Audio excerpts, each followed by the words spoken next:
Hello दोस्तों, नमस्कार। Aditya classes exam गुरु channel में आप सबका स्वागत है। आइए आज हम लोग कुछ महत्वपूर्ण एमसीक्यू को हल करते हैं। ये प्रश्नों को हल कराने से पहले कल की क्लास में हमने थियरी दे दिया था, वन लाइनर फॉर्म में दिया था। वो उस वीडियो को आप देख लीजिएगा। एक बार पढ़ने के बाद ही ये वीडियो देखेंगे तो आपको और बेटर रहेगा। आपकी स्मृति में सारे क्वेश्चन बैठ जाएंगे, ठीक है? तो चलिए देखते हैं आज के क्वेश्चन। सबसे पहले गणेश जी का नाम लेते हुए श्री गणेशाय नमः और आते हैं हम लोग पहला क्वेश्चन। भारत के किस शहर ने ग्रीन सिटी अवार्ड 2022 जीता? आपको बताना है, 4 ऑप्शन है। किस सिटी ने जीता? तो पहला महाराष्ट्र, दूसरा गोवा और तीसरा हैदराबाद जो है और चौथा सिकंदराबाद। तो याद रखिएगा इसका आंसर क्या होगा? हैदराबाद। हैदराबाद तेलंगाना की राजधानी है। इसको ग्रीन सिटी अवार्ड 2022 दिया गया, ठीक है? क्वेश्चन नंबर 2 पे आते हैं। भारत के मुख्य चुनाव आयुक्त जो 25वें क्रम के हैं, आपको मालूम होगा कौन है? राजीव कुमार, सुशील चंद्रा, अनूप चंद पांडे और मनोज सोनी। तो आंसर क्या होगा इसमें? राजीव कुमार हो जाएंगे। इसके पहले सुशील चंद्रा थे, याद रखिएगा।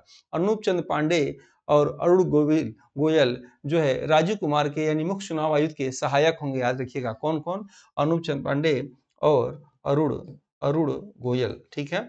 गोयल, दो लोग याद रखिएगा। उसके बाद मनोज सोनी लोग इसके जो है अध्यक्ष हैं। आप कमेंट बॉक्स में लिख के बताइए, ठीक है? मनोज सोनी, डॉक्टर मनोज सोनी इनका पूरा नाम है और आपको कमेंट बॉक्स में बताना है। भारत सरकार ने टीबी मुक्त भारत का यानी टीबी रोग से मुक्त करने का लक्ष्य कब निर्धारित किया है? 2030 तक, 2025 तक, 2024 तक और 2028 तक। तो इसका आंसर 2025 तक, याद रखिएगा। टीबी रोग को ये भारत से समाप्त कर देंगे, ठीक है? और अब भारत का 5 अरब अर्थव्यवस्था कब करने का लक्ष्य बनाया गया है? तो 24-25 में। कब आएगा ये? 24 लगाइएगा। आते हैं क्वेश्चन नंबर 4 पे। जलवायु परिवर्तन सूचकांक 2023 में भारत किस स्थान पे है? यानी वर्तमान में किस स्थान पे है? चौथे स्थान पे, 63वें स्थान पे, 8वें स्थान पे, 18वें स्थान पे। याद रखिएगा दोस्तों। तो जलवायु परिवर्तन में भारत इस समय 8वें स्थान में है, लेकिन यही अगर 2022 पूछता तो 2022 में 10वें स्थान पे था, याद रखिएगा, ठीक है? क्वेश्चन नंबर 5 पे आते हैं। भारत के किस शहर में राष्ट्रीय स्तर का पहला अमृत सरोवर बनकर तैयार हुआ? गुजरात में, गोवा में, महाराष्ट्र में, उत्तर प्रदेश में। याद रखिएगा। तो ये जो शहर था उसका नाम था रामपुर। रामपुर शहर में हुआ था और रामपुर शहर कहाँ है? उत्तर प्रदेश में है। यानी डी आंसर इसका हो जाएगा। राष्ट्रीय महिला आयोग की वर्तमान अध्यक्ष कौन है? रेखा शर्मा, निर्मला सीतारमण, आनंदीबेन पटेल, पूनम गुप्ता। याद रखिएगा कोविड कार्यकाल में इनके कार्य को बढ़ाया गया, इसलिए एग्जाम में आ सकता है और आ भी चुका है कई बार ये। राष्ट्रीय महिला आयोग की वर्तमान अध्यक्ष रेखा शर्मा है। क्वेश्चन नंबर 7 पे आते हैं। वर्तमान में डीआरडीओ के जो है अध्यक्ष कौन है? T V Somanathan, S Somanathan, Sameer V Kamat, Subodh Kumar Jaiswal. तो आपका आंसर होगा समीर वी का जो है डीआरडीओ के भारत के रक्षा अनुसंधान का सभी वर्ग यही करते हैं, डीआरडीओ करते हैं। या टीवी सोमनाथन और यश सोमनाथन कौन है? तो यश सोमनाथन याद रखिएगा इसरो के अध्यक्ष हैं। वर्तमान में इसरो के अध्यक्ष यश सोमनाथन हैं और टीवी सोमनाथन वर्तमान में वित्त सचिव हैं। कौन है? वित्त सचिव हैं, ठीक है? और ये समीर वी कामत बता दिया गया है, डीआरडीओ के अध्यक्ष हैं। 8वें 2022 अंतर्राष्ट्रीय योग दिवस का थीम क्या है? वन और स्वास्थ्य, मानवता के लिए yoga, yoga for wellness, invest in our planet. तो इसका आंसर हो जाएगा दूसरा, मानवता के लिए योग। ये आपका आंसर होगा, ठीक है? क्वेश्चन नंबर 9 पे आते हैं। वर्तमान में चर्चा में रहा गुरुंडी राष्ट्रीय उद्यान, याद रखिएगा, कहाँ स्थित है? कलकत्ता, मुंबई, चेन्नई और जो है दिल्ली। तो इसका आंसर हो जाएगा चेन्नई, ठीक है? आपको कमेंट बॉक्स में बताना है भारत का जो है सबसे पुराना राष्ट्रीय पार्क जो है उसका नाम बदल के क्या रख दिया गया है? पहला प्रश्न। दूसरा प्रश्न, भारत का सबसे बड़ा राष्ट्रीय पार्क कौन सा है? और भारत का सबसे छोटा राष्ट्रीय पार्क कौन सा है? उत्तर प्रदेश का इकलौता राष्ट्रीय पार्क कौन सा है? ये आपको बताना है, ठीक है? आते हैं क्वेश्चन नंबर 10 पे। किस संस्था द्वारा फाल्कन हेवी रॉकेट लॉन्च किया गया? याद रखिएगा फाल्कन हेवी रॉकेट विश्व का सबसे भारी अभी तक का रॉकेट है। इसके द्वारा लॉन्च किया गया? स्पेस एक्स के द्वारा, स्काई रूट के द्वारा, जक्सा के द्वारा, इसरो के द्वारा। तो इसका आंसर होगा स्पेस एक्स के द्वारा, जो एलन मस्क की कंपनी है उसके द्वारा। आपके एग्जाम में पूछेगा कि भारत का प्रथम प्राइवेट अंतरिक्ष कंपनी कौन सा है, निजी, तो इसका रूट लगाइएगा। जक्सा जापान का अंतरिक्ष केंद्र का नाम है। जैसे इसरो, इसरो याद रखिएगा भारत के अंतरिक्ष केंद्र का नाम है। जैसे आप कह सकते हैं अमेरिका के अंतरिक्ष अनुसंधान केंद्र का नाम क्या है, नासा है। रास्कास्मास रूस का है, जक्सा जापान का है, इसरो जो भारत का है। ठीक है, ऐसे प्रश्न कभी कभी आते हैं। क्वेश्चन नंबर 11 पे आते हैं। और 2024 के ग्रीष्मकालीन ओलंपिक खेलों की मेजबानी कौन देश करेगा? श्रीलंका करेगा, जापान करेगा, फ्रांस करेगा या सऊदी अरब करेगा? इसका आंसर हो जाएगा फ्रांस। फ्रांस इसकी मेजबानी करेगा। ठीक है, क्वेश्चन नंबर 12 पे आते हैं। आर प्रगनंदा किस खेल के प्रसिद्ध खिलाड़ी हैं? धावक हैं, फुटबॉल हैं, कबड्डी हैं, शतरंज हैं। आपको बताना है इसमें से ये किसके हैं, तो इसका आंसर हो जाएगा, याद रखिएगा, शतरंज के ये खिलाड़ी हैं, शतरंज के खिलाड़ी। ठीक है, नेक्स्ट आते हैं क्वेश्चन नंबर 13 पे। वर्तमान में चर्चा में रहा अरुण जल विद्युत परियोजना, अरुण जल विद्युत परियोजना किन दो देशों के बीच हुआ है? भारत और म्यांमार, भारत और चीन, भारत और नेपाल, भारत और अफगानिस्तान। तो याद रखिएगा भारत और नेपाल के बीच में हुआ है। और भारत और भूटान के बीच में कौन सा हुआ है? तालाकुंजी विद्युत परियोजना। याद रखिएगा भारत और भूटान के बीच में अरुण जल विद्युत परियोजना भारत और नेपाल के बीच में। किस केंद्रीय मंत्रालय ने 2022 में युवा 2.0 योजना का शुभारंभ किया?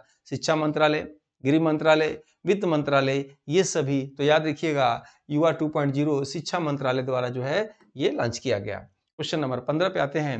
भूमित्रा नामक भारतीय रोबोट विकसित किया गया, वह संस्था कौन सा है? डीआरडीओ द्वारा, इसरो द्वारा, स्पेसएक्स द्वारा, नासा द्वारा? इसका आंसर हो जाएगा इसरो द्वारा। याद रखिएगा भारत की प्रथम महिला रोबोट को तैयार किया गया है। क्वेश्चन नंबर 16 पे आते हैं। 16 से पहले बता दें हमारे टीम मेंबर द्वारा यूपीएससी के विशेष तौर पर एक टेस्ट पेपर तैयार किया गया है, जिसकी वैलिडिटी एग्जाम तक रहेगी।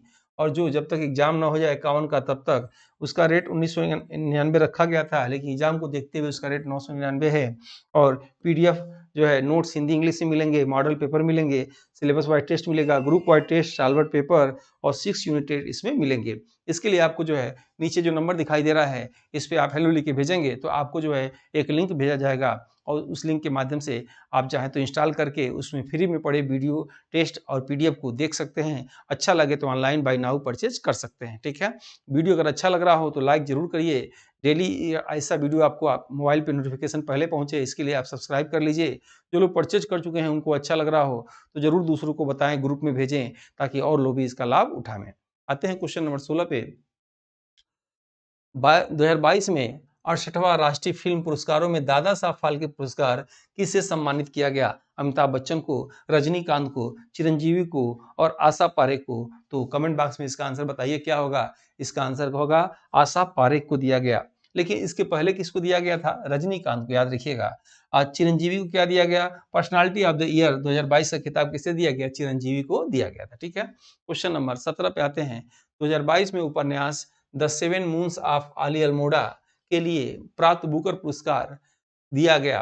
बुकर पुरस्कार किसे दिया गया? सिहान करुणा तलिका को, डेमन गलगुड को, डेविड योब को, गीतांजलि श्री को? याद रखिएगा तो सिहान करुणा तिलका को दिया गया। ये कहाँ के थे? तो श्रीलंका के थे। याद रखिएगा, इंपॉर्टेंट है, आपके एग्जाम में आ सकता है। हॉर्नबिल महोत्सव का उद्घाटन उपराष्ट्रपति द्वारा 2022 में कहाँ किया गया? असम में, तमिलनाडु में, नागालैंड में, उड़ीसा में? तो इसका आंसर हो जाएगा नागालैंड में किया गया। क्वेश्चन नंबर 19 पे आते हैं। भारत सरकार के पोषण अभियान के तहत वर्ष के किस महीने में राष्ट्रीय पोषण माह के रूप में मनाया गया? फरवरी, अप्रैल, अक्टूबर, सितंबर? आपको याद होगा क्लास में बताए थे ये सितंबर के महीने में। और भारत का इथोपिया मध्य प्रदेश राज्य कहा जाता है। सबसे अधिक कुपोषण वहाँ मध्य प्रदेश में बताया जाता है। और सबसे विश्व में अधिक कुपोषण कहाँ है? अफ्रीका महाद्वीप का एक देश है इथोपिया, वहाँ है। क्वेश्चन नंबर 20 में प्रचंड क्या है जिसे वर्तमान में शामिल किया गया है? जहाज है, हेलीकॉप्टर है, मिसाइल है, संस्था है? तो याद रखिएगा प्रचंड क्या है? एक भारत का हेलीकॉप्टर है। ठीक है, हेलीकॉप्टर है। नेक्स्ट आते हैं क्वेश्चन नंबर 21 पे। 21 है, भारत के national council of applied economic research, फिर से देख लीजिएगा, भारत के national council of applied economic research की पहली महिला निदेशक कौन है? रेखा शर्मा है, संगीता वर्मा है, पूनम गुप्ता है और माधवीपुरी बुच हैं? तो पूनम गुप्ता इसका आंसर सही होगा। क्वेश्चन नंबर 22 पे आते हैं। 22 का आप देखेंगे कि अंतर्राष्ट्रीय न्यायालय के वर्तमान अध्यक्ष कौन है? जुआन डोग्यू, डॉक्टर टेडोस एडोनॉस घेब्रेयेसस, गिलबर्ट हेगोवो और वोल्कर टर्क। तो याद रखिएगा अंतर्राष्ट्रीय न्यायालय का मुख्यालय हेग नीदरलैंड में है, जिसके वर्तमान अध्यक्ष जुआन डुग्यू हैं। ठीक है, आपको प्रश्न पूछा गया था क्यों डुग्यू, तो फायो के अध्यक्ष हैं क्यों डुग्यू, जुआन डुग्यू अंतर्राष्ट्रीय न्यायालय के हैं जिसका मुख्यालय कहाँ है, तो नीदरलैंड की राजधानी हेग में है। ठीक है, क्वेश्चन नंबर 23 पे आते हैं। शांति का नोबेल पुरस्कार 2022 में किसे दिया गया? नोबेल पुरस्कार यदि आपको पूरा न याद हो तो शांति का, साहित्य का जरूर याद कर लेना चाहिए। ठीक है, ये 2 अक्सर एग्जाम में अक्सर पूछता है, शांति का और साहित्य का। ठीक है, तो अर्थशास्त्र का उसके बाद याद रखिएगा, 3 याद रखिए बेटर रहेगा। एनी एनोस, स्वाते पाबो, एलेन एक्सपेक्ट और एलेक्स बालिस्की। तो ये आंसर होगा। और इसमें बताया गया था बेलारूस की हैं, ये कहाँ के हैं, ये बेलारूस के, याद रखिएगा। ठीक है, क्वेश्चन नंबर 24 पे आते हैं। भारत G20 के वार्षिक शिखर सम्मेलन की मेजबानी कर रहा है, सब लोग जान रहे हैं। 2023 में मेजबानी कौन कर रहा है? भारत। और कौन सा क्रम का है? 16वां, 20वां, 18वां, 17वां? तो ये 18वें क्रम का है। सभी क्वेश्चन बहुत ही इंपॉर्टेंट है आपकी परीक्षा को देखते हुए, इसलिए इसे जरूर नोट कर लीजिएगा और समझ लीजिएगा।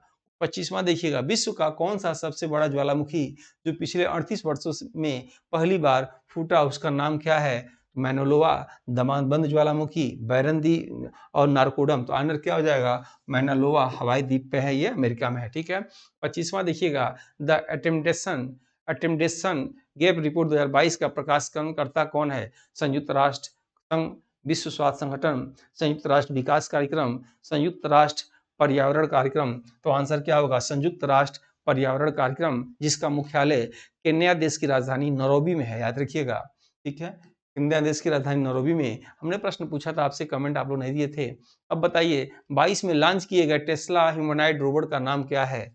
डॉली, सोफिया, ऑप्टिमस, वागिर। तो इसका आंसर हो जाएगा ऑप्टिमस, सी आंसर इसका सही हो जाएगा। ठीक है, नेक्स्ट है ह्यूमनॉइड मतलब क्या होता है? मानव रोबोट। ठीक है, जो वैसा रोबोट जो मानव की तरह व्यवहार करे उसे ह्यूमनॉइड कहा जाता है। 28वां देखेंगे, Collins dictionary of Colin dictionary का वर्ड ऑफ ईयर 2022 में किस शब्द को चुना गया? क्वारंटाइन, फार्मा क्राइसिस, वैक्सीनेशन, कोई नहीं, तो फार्मा क्राइसिस ये आंसर आपका हो जाएगा। 29वां, विश्व शांति सप्ताह 2022 का थीम क्या है? Health for all, we human kind, अंतरिक्ष और निरंतरता, मानवता के लिए योग। तो आंसर क्या हो जाएगा? सी, अंतरिक्ष और निरंतरता आंसर सही होगा। ठीक है, और किस अंतर्राष्ट्रीय संगठन ने कोविड-19 वैक्सीन मार्केट डैशबोर्ड शुरू किया था? यूनिसेफ ने, स्पुतनिक ने, कोविडशील्ड ने और कोवैक्सीन ने। तो इसका आंसर हो जाएगा पहला, यूनिसेफ आंसर इसका सही है। ठीक है, और ये ऐसे प्रश्न कैसा लगा आप जरूर फीडबैक दीजिएगा, ताकि मुझे मोटिवेशन मिले।